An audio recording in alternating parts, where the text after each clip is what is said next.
जय हिंद दोस्तों।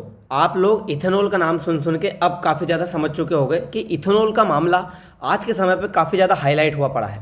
आप लोगों के मन में एक सवाल आ रहा होगा कि इथेनॉल बहुत पहले से ही ब्लेंडिंग की जा रही है पेट्रोल के अंदर, लेकिन आज ही क्यों इतना ज़्यादा प्रोटेस्ट हो रहा है? लोग इथेनॉल को लेकर के इतना ज़्यादा आज के समय पे क्यों बोल रहे हैं? क्यों इथेनॉल का नाम इतना ज़्यादा अब लिया जा रहा है? हम लोगों ने जो भी कुछ सुना था कि इथेनॉल गवर्नमेंट की तरफ से मिलाया जा रहा है, 20% इथेनॉल मिलाया जा रहा है। तो जब गवर्नमेंट से ये पूछा गया कि आप 20% इथेनॉल पेट्रोल में क्यों मिला रहे हो, हमारे वाहन इस लायक प्रिपेयर तो नहीं थे पहले से। तो गवर्नमेंट की तरफ से एक चीज़ कही जा रही है कि ये इथेनॉल हम अभी से नहीं मिला रहे हैं, हम कांग्रेस के नक्शे कदम पर चल रहे हैं। क्या कह रही है कि 2003 में कांग्रेस की तरफ से पहले ही डिक्लेयर कर दिया गया था कि 5% इथेनॉल पेट्रोल में मिलाया जाएगा, तो हम उसी को आगे बढ़ाते हुए ला रहे हैं। तो चलिए ठीक है, कांग्रेस ने सिर्फ 5% किया था। आपके द्वारा अब 2022 में रोड मैप तैयार किया जाता है, 2025 यानी कि 3 साल के बाद ही आप सारी गाड़ियों में मैंडेटरी कर देते हो पेट्रोल। तो आपके द्वारा किया गया इतना फास्ट काम आज हमारे वाहनों को काफ़ी ज़्यादा प्रॉब्लम में डाल रहा है। कई गाड़ियाँ खराब होती हुई दिख रही है, जो आप सोशल मीडिया पर देख सकते हो। जो ये न्यूज़ चल रही है, लोगों के द्वारा बताया जा रहा है, जो भी घटना घटित हो रही है आपके द्वारा क्लियर देखी जा सकती है। दूसरा सवाल जब इनसे पूछा जाता है कि आप क्यों मिला रहे हो E20, तो ये कहते हैं E20 मिलाने की वजह से हमारा इंपोर्ट बिल जो है ऑयल का वो घट गया है, जिसकी वजह से जो कंपनियां ऑयल हमें ज़्यादा से ज़्यादा देती थी उन कंपनियों को घाटा होने लगा। तो वो कंपनियां क्या कर रही है, भ्रामक विचार फैला रही है, भ्रामक तस्वीरें फैला रही है, जिससे लोगों के अंदर पैनिक क्रिएट किया जा सके और E20 का जो मामला है वो ख़त्म किया जा सके। इसीलिए ये जो है प्रोटेस्ट हो रहे हैं। तो चलिए हम मान लेते हैं कि कंपनी के द्वारा भ्रामक तरीके से किया जा रहा है, तो इसमें प्रोटेस्ट कंपनी को करना चाहिए। जो लोबी है, जो पैसे कमा रही थी इससे, उसको प्रोटेस्ट करना चाहिए। बेचारी आम जनता परेशान हो रही है, मतलब कहीं ना कहीं आप झोल कर रहे हो। तीसरा सवाल इनसे पूछा जाता है, आप ऐसा क्यों कर रहे हो? इन्होंने क्या कहा कि हमने जो E20 पेट्रोल में मिलाया है उससे काफ़ी ज़्यादा फायदा हुआ है। अब क्या काफ़ी ज़्यादा फायदा हुआ है? इनका कहना है कि पेट्रोल E20 क्या है, सस्ता पड़ता है, जिस वजह से हमारी जो कंपनियां हैं, हमारा जो इंपोर्ट बिल है वो कम हो चुका है। हमारा जो इंपोर्ट बिल है वो काफ़ी ज़्यादा कम हुआ है, लेकिन जनता को तो फ़ायदा ही नहीं हुआ।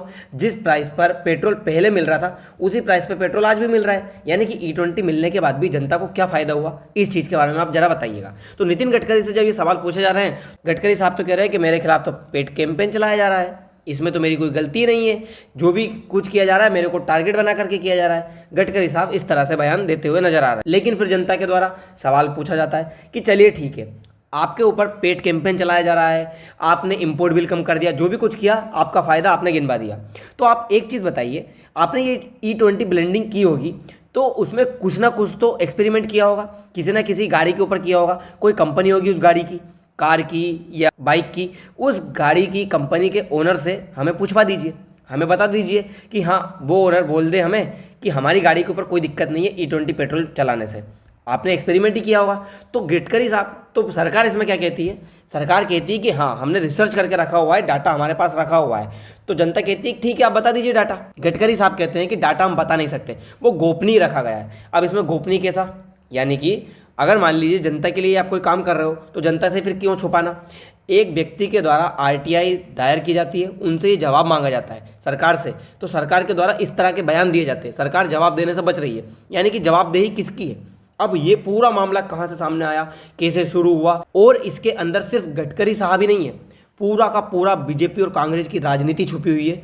दोनों के द्वारा किस तरह से देश की जनता को और लोगों को किस तरह से घुमाने की कोशिशें की जा रही है, आप जरा समझिएगा। पूरा डिकोड करेंगे हम। E20 आज इतने ज़्यादा हाईलाइट में कैसे आ गया, आज जनता के द्वारा E20 को इतना ज़्यादा हाईलाइट क्यों किया जा रहा है, सब कुछ क्या हुआ है, क्यों सुप्रीम कोर्ट के द्वारा इसे रूल आउट कर दिया गया, क्यों सुप्रीम कोर्ट के द्वारा E20 को लेकर के जो PLI दायर की गई थी उस PLI को सुनने से मना कर दिया गया। सुप्रीम कोर्ट के द्वारा क्या किया जा रहा है, क्योंकि गवर्नमेंट के द्वारा तो एक ही चीज़ कही जा रही है हमेशा से और आज भी, इसमें कोई रिस्क नहीं है। जो व्हीकल है उसकी परफॉर्मेंस और ड्यूरेबिलिटी के ऊपर कोई भी फर्क नहीं पड़ने वाला। सारे के सारे जो व्हीकल्स है वो सेफ तरीके से चलेंगे, उनके ऊपर कोई भी रिस्क नहीं आने वाला है। गवर्नमेंट की तरफ से ये बयान दे दिया जाता है। हद तो तब है जब अब सामने आने वाले समय में 30% तक इथेनॉल गवर्नमेंट के द्वारा मिलाने को लेकर के बात की जा रही है पेट्रोल के अंदर। सोचिए 20% ही आज इंजन को इतना ज़्यादा खराब करने में लगा हुआ है, कईयों की गाड़ियाँ कहीं पे खड़ी हो गई है। आज जब 30% ब्लेंडिंग की जाएगी, 30% इथेनॉल पेट्रोल में मिलाया जाएगा, तो वाहनों का क्या होगा? आप जरा इस चीज़ को सोचिए। दूसरी चीज़, गवर्नमेंट क्या कह रही है? गवर्नमेंट का कहना है कि हमारे खिलाफ सोशल मीडिया के ऊपर जो है झूठी तस्वीरें चलाई जा रही है। ये जो तस्वीरें हैं ये ओल्ड इमेज है, पुरानी इमेज जो निकाल निकाल कर अब सोशल मीडिया पे वायरल की जा रही है, जिसकी वजह से आज लोग हमारे खिलाफ भड़के हुए हैं। ठीक है, लोग आपके खिलाफ भड़के हुए हैं तो आप लोगों को जवाब दे दीजिए। कोई सी तो कंपनी होगी, किसी ना किसी कंपनी की गाड़ी के ऊपर आपने जो है टेस्ट किया होगा, E20 पेट्रोल डाला होगा, तो वो ओनर कह सकता है कि हाँ हमारी गाड़ी में E20 पेट्रोल चला सकते हो, जिससे कोई प्रॉब्लम नहीं होगी। एक बात तो सत्य है कि दुनिया के अंदर काफ़ी ऐसे देश है जिनके अंदर मिलावटी चल रहा है। ये E20, E10, E100 तक जो पेट्रोल है वो चल रहा है, लेकिन वो देश कौन कौन से हैं और हमारा देश कैसा है, क्या उससे कंपैरिजन किया जा सकता है? देखिए, ब्राज़ील के अंदर 1970 के दशक से ही 27 से 32% इथेनॉल पेट्रोल के अंदर मिलाया जा रहा है। लेकिन ब्राज़ील की पॉपुलेशन और भारत की पॉपुलेशन देखिए क्या है। ब्राज़ील के अंदर वाहन और हमारे देश के अंदर वाहन को देखिए क्या है। ब्राज़ील के अंदर पानी का यूज़ होना और भारत के अंदर पानी का यूज़ होना जरा देखिए क्या है। क्या हम कंपैरिजन कर सकते हैं? दूसरा देखिए, अमेरिका के अंदर भी चल रहा है ये मिलावट। अमेरिका के अंदर E10 तक जो 10% है वहाँ तक मिलाया जाता है, 15% तक मिलाया जाता है, 83% तक भी मिलाया जाता है। लेकिन फिर वही बात, क्या अमेरिका से हम कंपैरिजन कर सकते हैं? ये आप देख सकते हो, भारत के अंदर 20%, ब्राज़ील में 27%, अमेरिका में 10%, थाईलैंड में 10%, यूरोपीय संघ में 10% तक, यहाँ तक कि फ्रांस में भी मिलाया जा रहा है। सारे के सारे कंट्री में मिलावट हो रही है। भारत सरकार कहती है इससे कम प्रदूषण होगा, ठीक है हम मान लेते हैं कम प्रदूषण होगा, लेकिन इथेनॉल बनने में इतना ज़्यादा प्रदूषण फिर क्यों हो रहा है? फिर वो कहाँ जाएगा? कम तेल आयात होगा, ठीक है तेल कम आयात होगा तो उससे जो प्राइस है वो भी तो कम होना चाहिए, लेकिन देश की जनता को तो वही पेट्रोल उसी प्राइस पे मिल रहा है, पेट्रोल का कोई प्राइस कम नहीं हो रहा है। ऊर्जा सुरक्षा होगी, ठीक है हम मान लेते ग्रीन एनर्जी की तरफ हम बढ़ रहे हैं, किसानों को फायदा होगा, अच्छी बात है, इसमें किसानों को फायदा ही होगा क्योंकि किसानों की फसल से ही इथेनॉल जो है ज़्यादा से ज़्यादा बनाया जाता है। चावल हुआ, गन्ना हुआ, इनके द्वारा ही काफ़ी ज़्यादा जो इथेनॉल है वो बनाया जाएगा, तो फायदा किसानों को होगा, ठीक है हम इस चीज़ को मान लेते हैं। अब ये मुद्दा सामने निकल कर कैसा आया तो थोड़ा सा समझिएगा। सुप्रीम कोर्ट के द्वारा एक ऑर्डर दिया जाता है कि कर्नाटक हाई कोर्ट ने जो डिसीजन दिया उस डिसीजन के ऊपर अभी फिलहाल में हम रोक लगा देते हैं। इथेनॉल एलोकेशन लगाया क्या जाता है, आसान भाषा में देखिए, जो BPCL कंपनी है, भारत की एक BPCL कंपनी करती क्या है, इधर से इथेनॉल परचेस करती है, इधर से क्रूड ऑयल यानी कि जो ऑयल है वो परचेस करती है, दोनों को ब्लेंडिंग करती है और मार्केट में बेच देती है पेट्रोल पंप के द्वारा। तो ये पूरा का पूरा इस तरह का काम BPCL के द्वारा किया जाता है। BPCL के द्वारा सुप्रीम कोर्ट में एक याचिका दायर की जाती है, जिसके बाद कर्नाटक हाईकोर्ट का जो ऑर्डर था वो सुप्रीम कोर्ट के द्वारा रोक दिया जाता है। अब कर्नाटक हाईकोर्ट का क्या ऑर्डर था? देखिए, BPCL कंपनी कर्नाटक की एक कंपनी है जिसका नाम विन्प डिस्लरी शुगर लिमिटेड कंपनी है। उस कंपनी से काफ़ी ज़्यादा मात्रा में इथेनॉल परचेस करती थी पहले के समय पे, लेकिन अब BPCL उससे इतना इथेनॉल परचेस नहीं करती है, जिससे कि ये जो विन्प कंपनी है ये कर्नाटक हाईकोर्ट जाती है। कर्नाटक हाईकोर्ट में याचिका दायर करती है कि हमारे पास इतना ज़्यादा इथेनॉल प्रोड्यूस हो रहा है, लेकिन अब की जो गवर्नमेंट है वो इथेनॉल परचेस नहीं कर रही। अब इनके पास कितना इथेनॉल प्रोड्यूस हो रहा है, तो ये कंपनी के पास में इथेनॉल 9.9 करोड़ लीटर, और जो ये BPCL है वो इससे कितना परचेस कर रही है, 3.92 करोड़ लीटर, यानी कि इसका ज़्यादा से ज़्यादा जो पेट्रोल जो इथेनॉल है वो वेस्ट जा रहा है। BPCL परचेज नहीं कर रही है, इसी चीज़ को लेकर के हाईकोर्ट में पहुंच जाती है। हाईकोर्ट BPCL से कहता है कि आप एक काम करिए, इनसे ज़्यादा इथेनॉल परचेज करने पर विचार करिए, आप क्यों परचेज नहीं कर रहे हो, आप कोशिश करिए कि इनसे ज़्यादा से ज़्यादा जो इथेनॉल है वो परचेज कर सको। तो इसी चीज़ को लेकर के BPCL कहाँ पहुँच जाती है, सुप्रीम कोर्ट में। तो सुप्रीम कोर्ट BPCL से कहता है कि आपका मन हो उतना ही आप यहाँ से जो इथेनॉल है वो परचेस करिए, आपके ऊपर कोई मैंडेटरी नहीं है, कोई दबाव नहीं है कि आप इतना इथेनॉल परचेस करना ही करना है। वजह क्या हो जाती है, BPCL क्यों परचेस नहीं करना चाहती है, क्योंकि BPCL का कहना है कि हमारे पास 1050 करोड़ लीटर जो ज़रूरत है हमारी वो है इथेनॉल की, और हमारे पास इसको आपूर्ति करने के लिए कितने लोग हैं, 378 लोग हैं, यानी कि 378 कंपनियां हैं जो हमको इथेनॉल देती है। 18 जून तक 680 करोड़ लीटर हमारे पास आपूर्ति भी हो चुकी है, तो हम इनसे कैसे इतना ज़्यादा इथेनॉल जो है परचेस कर सकते हैं। अब ये जो विन्प कंपनी है जो कि कर्नाटक की है, वो कंपनी कहती है कि पहले भी तो BPCL हमसे इतना ज़्यादा इथेनॉल परचेस करती थी, लेकिन अब हमसे क्यों परचेस नहीं कर रही है। तो थोड़ा सा पहले चलते हैं, होता क्या है, ये है शिवराम हेबर और ये हैं इनके बेटे विवेक हेबर। शिवराम हेबर और विवेक हेबर दोनों के दोनों BJP में हुआ करते थे।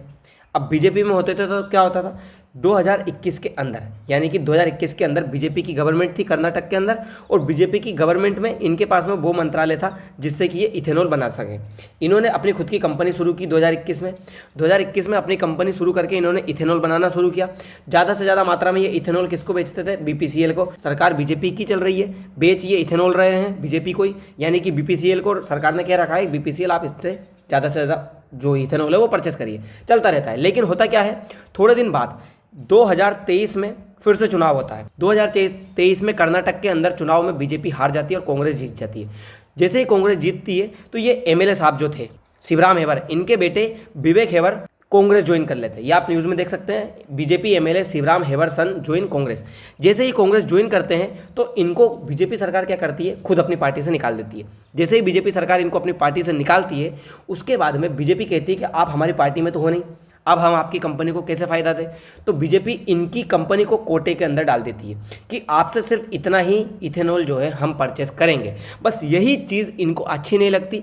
ये फिर कर्नाटक हाईकोर्ट में जाते हैं, कर्नाटक हाईकोर्ट से ये मामला सुप्रीम कोर्ट में जाता है और आज हम लोगों के सामने ये पूरा का पूरा मामला निकल कर आता है। वो तो भला हो अटॉर्नी जनरल का, जिन्होंने एक्सपेरिमेंट शब्द बोल दिया। दरअसल अटॉर्नी जनरल गवर्नमेंट की तरफ से, गवर्नमेंट की सफाई देने के लिए पहुंचते, बीपीसीएल की तरफ से केस लड़ने के लिए पहुंचते हैं और ये कहते हैं कि हम इस तरह का अभी एक्सपेरिमेंट कर रहे हैं, इतना ज़्यादा इथेनॉल परचेज नहीं कर सकते। जैसे ही एक्सपेरिमेंट शब्द सामने निकाला जाता है, जनता इसको पकड़ लेती है और जनता कहती है कि ये एक्सपेरिमेंट करने के बहाने हमारे वाहनों को ख़राब कर देंगे, आने वाले समय में कह देंगे कि ये एक्सपेरिमेंट सफल नहीं हुआ, हम तो बर्बाद हो जाएंगे, हमारे जो वाहन है वो तो ख़राब हो जाएंगे। क्या कोई हम चूहा है, जनता के द्वारा कहा जा रहा है हम कोई जानवर है, चूहे हैं, जिस तरह से हमारे ऊपर इस तरह का एक्सपेरिमेंट किया जा रहा है। फिर सफाई देती है अटॉर्नी जनरल, कहते हैं कि मीडिया रिपोर्ट जो भी है फॉल्स है, हमने ऐसा कुछ कहा नहीं था। लेकिन इंटरनेट के ज़माने में वीडियो रिकॉर्ड सामने आ गई और पूरी रिकॉर्डिंग में साफ नज़र आ रहा है कि इनके द्वारा एक्सपेरिमेंट कहा गया था। अब चाहे फिर ये कितना भी कह ले कि मीडिया रिपोर्ट गलत है, लेकिन ये गलत हो नहीं सकती। नितिन गडकरी साहब से जब पूछा जाता है तो ये कहते हैं इथेनॉल से किसी तरह का कोई नुकसान नहीं हो रहा है, अगर कोई इस तरह का दावा कर रहा है तो वो इससे भ्रामक प्रचार कर रहा है। नितिन गडकरी साहब का ये कहना है। तो जनता कह रही है कि ठीक है, वो भ्रामक प्रचार कर रहा है, आप सामने आकर के हमें बता दीजिए कि ये गलत नहीं है, E20 मिलने से किसी भी तरह का नुकसान नहीं है, डाटा दे दीजिए, लिखित में जानकारी दे दीजिए। अब सरकार इस तरह की कोई जानकारी दे नहीं रही है और ये मुद्दा इस तरह से उलझा हुआ है कि अब जनता ज़्यादा से ज़्यादा भड़कती जा रही है और प्रोटेस्ट शुरू हो चुके हैं। अब देखना ये होगा कि इथेनॉल बनेगा या इथेनॉल को जो ब्लेंडिंग है वो बंद की जाएगी। ये सारी चीज़ें देखने वाली बातें होंगी। दोस्तों फिलहाल के लिए इतना ही, मिलते हैं अगली वीडियो में, धन्यवाद।